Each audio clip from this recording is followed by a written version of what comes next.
crazy. I said, you're crazy. I'm not shooting no commercial with Larry.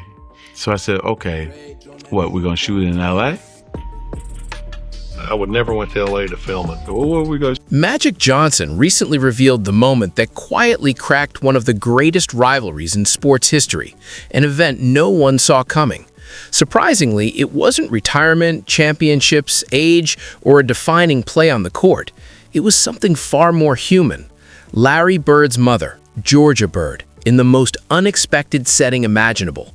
Picture it, French Lick, Indiana, a small town with no cameras, no media circus, no bright lights, just a kitchen and a table. Georgia was serving lunch like any ordinary day, with no ego, no flex, just warmth.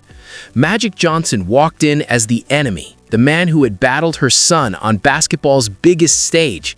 Instead of tension, he was treated like family.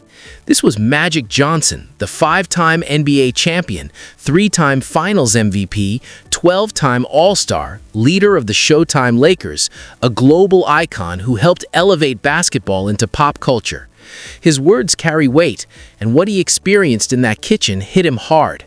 For 7 straight years, Magic and Larry Bird had gone at each other like war. Lakers versus Celtics, Hollywood versus grit, Flash versus fundamentals.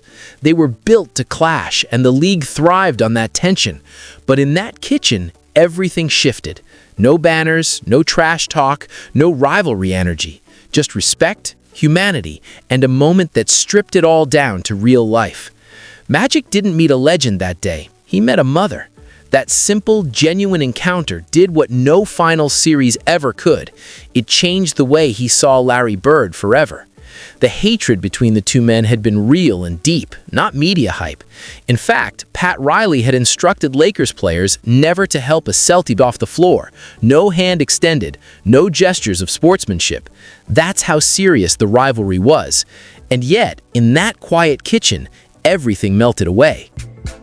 I see this guy, let me see if he can play. Man, I'm sitting there watching him shoot Shannon. He must have made 30 in a row all net. He was Steph Curry. Brothers, we always say, okay, can the white dude really play? Right, right. So then I said, oh man, he a bad boy. And Larry Bird was taking it to him. I said, oh man, I'm calling back home, Shannon. Oh, he for real. This dude Larry Bird, right? He's dominating Jack. What almost nobody truly understands about the Magic Johnson-Larry Bird rivalry is that the part people obsess over, the nonstop competitive fire, the trash talk, the hatred, wasn't the real reason they became legends.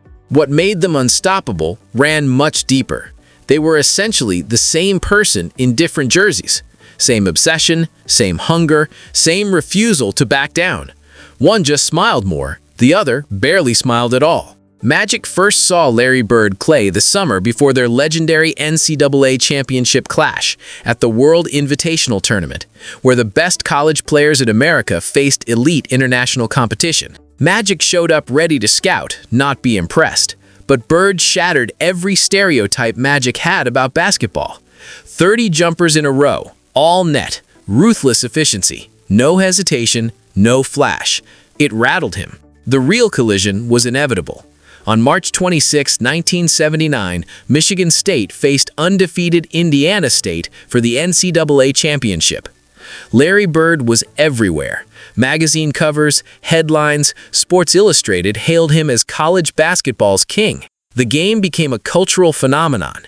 24.1 Nielsen rating, 40 million viewers, 18 million households, still the most watched college basketball game in American history. Magic Spartans came in with a cold, calculated plan. Double-team Bird and let Greg Kelser thrive elsewhere. The logic was simple. 2 stars beat 1 star. On that night, it worked. Michigan State dominated from start to finish, winning 75-64. Bird, who was expected to take over, struggled by his own standards, 7 for 21 from the field. The numbers surprised everyone, but what Magic did next would reveal the depth of their rivalry and the respect it would eventually build. Where you can direct a voice, create realistic dialogue, and so much more. Edit these placeholders to get started. The first time I started seeing the alley-oop. And he could just jump out the gym and control his body. Right. And he had a phenomenal college career. Right. So we figured 2 stars could beat 1. Right. That's what happened. Who would ever thought that my first final of my rookie season, we're on tape delayed. Yeah. The finals. Yeah, that's what people don't realize. The game weren't live. No, tape delayed. Tape delayed. I could go play and go home and watch myself play that night. Yeah. I'm like, okay, he's not that much better than me. Right. Not 63-2. Right. I took it, but our relationship, Shannon, was fractured because Celtics, Lakers. Right. See, we hated them, they hated us. Right. So we could never be. Yeah. Magic Johnson exploded onto the NBA scene, dropping 24 points and introducing America to a style of basketball they had never seen. Alley-oops, flash, timing, chemistry, and sheer showmanship. That night didn't just crown a champion, it previewed the future of the sport. The story became even more incredible in the NBA draft. Larry Bird had been drafted by Boston a year earlier in 1978, but returned to school, while Magic went first overall in 1979 to the Los Angeles Lakers. Destiny locked into place. The league's 2 most historic franchises, Boston and Los Angeles, now had new faces to reignite a legendary rivalry. Basketball in 1979 was struggling. 17 of the league's 23 teams were losing money. Finals games were aired on tape delay at 11:30 p.m., and baseball and football dominated America's attention. Magic changed everything. In his rookie season, he led the Lakers to the NBA Finals, becoming the first rookie ever to win Finals MVP and only the 3rd player in history to win a college championship, followed immediately by an NBA championship. Yet, in a stunning twist, he lost Rookie of the Year to Larry Bird by a vote of 63-4, a reflection of deep-seated institutional bias and rivalry passed down through generations.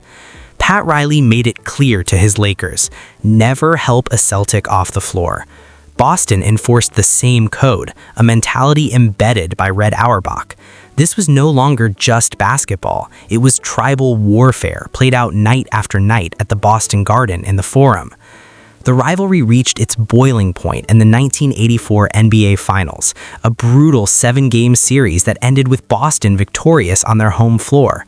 Bird had struck first on the biggest stage, walking away with Finals MVP and leaving Boston fans feeling invincible. But Magic would not stay quiet.